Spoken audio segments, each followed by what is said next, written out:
Departemen Surveillance Sistem Keuangan atau DSSK mengawasi sistem keuangan dengan mengintegrasikan hasil pengawasan makroprudensial, moneter, pasar uang dan pasar falas, serta sistem pembayaran dan pengelolaan uang rupiah.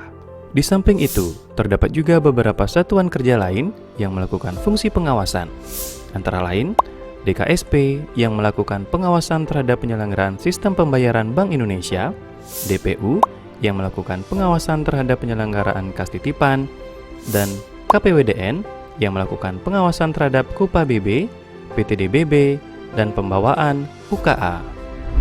Untuk dapat menjalankan tugas tersebut, pengawas harus memonitor dan menganalisis ratusan jenis laporan dari berbagai lembaga keuangan, baik bank maupun non-bank, dengan periodisasi yang beragam.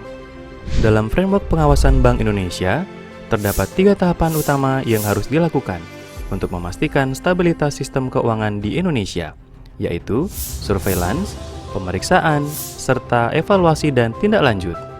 Pada tahap yang pertama, surveillance, dilakukan monitoring terhadap berbagai data dan informasi untuk mengetahui gambaran kondisi sistem keuangan terkini.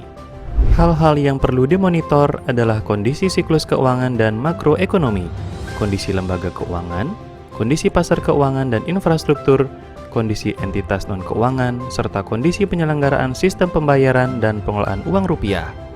Berdasarkan hasil monitoring dimaksud, selanjutnya dilakukan identifikasi dan asesmen terhadap potensi risiko sistemik. Dalam tahapan ini, dibutuhkan begitu banyak data dan informasi yang harus dimonitor dalam satu waktu. Oleh karena itu, dibutuhkan sistem informasi yang handal untuk dapat mendukung pelaksanaan proses dimaksud.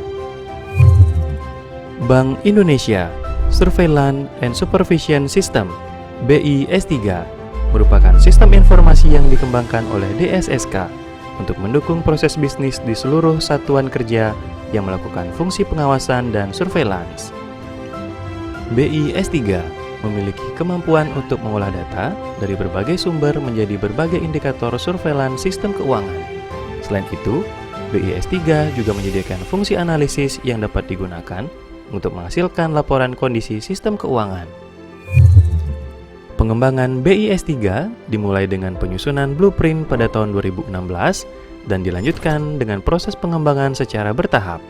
BIS3 tahap 1 yang diselesaikan pada tahun 2019 difokuskan pada integrasi aplikasi Siska ke BIS3, enhancement pada menu pengawasan makroprudensial, serta tambahan beberapa menu, yaitu menu perbankan syariah, pengawasan sistem pembayaran, pengawasan moneter dan pasar uang, pengawasan grup korporasi dan IKNB, pengawasan utang luar negeri, dan monitoring kepatuhan.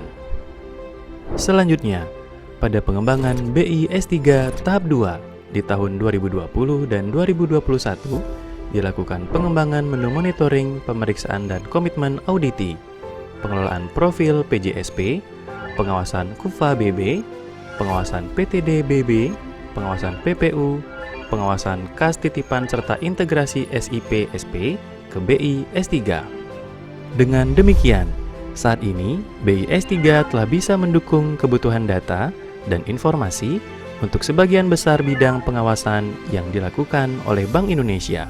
Ke depan, BIS3 akan terus dikembangkan untuk mendukung fungsi pengawasan PJPUR, pembawaan UKA, dan market operator. BIS3 diharapkan dapat memberikan efisiensi, kemudahan, dan kelancaran, serta meningkatkan akurasi informasi untuk mendukung pengambilan keputusan dalam pelaksanaan tugas pengawasan dan surveillance di Bank Indonesia. DSSK bermakna, berkarya, berwarna.